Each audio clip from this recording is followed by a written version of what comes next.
Kidlat News Updates.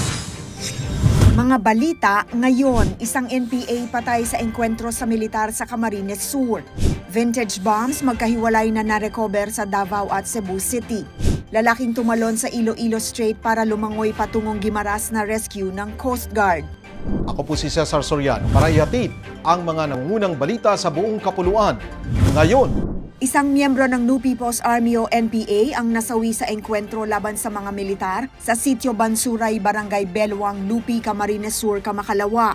Sa ulat ng militar, tumagal ng 10 minuto ang palitan ng putok sa pagitan ng mga sundalo ng 81st Infantry Battalion at 17th Scout Ranger Company ng 5th Scout Ranger Battalion laban sa mga komunistang grupo. Bukod sa bangkay ng NPA member, na-recover rin sa lugar ang isang AK-47 7.62mm rifle. Ang napatay na NPA ay sinasabing miyembro ng Kilusang Larangang Guerrilla 2, Sub-Regional Committee 1 ng Bicol Regional Party Committee.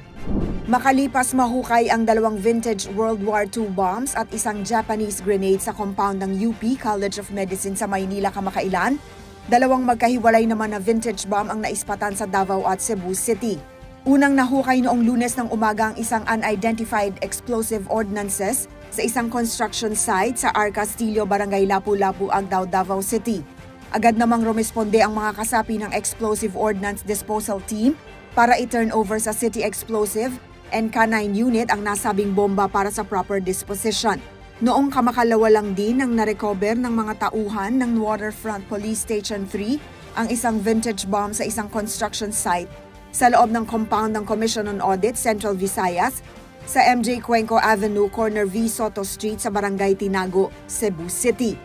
Agad namang hinukay ang 1,000-pound vintage bomb na isang general-purpose bomb saka ito itinurn over sa mga otoridad.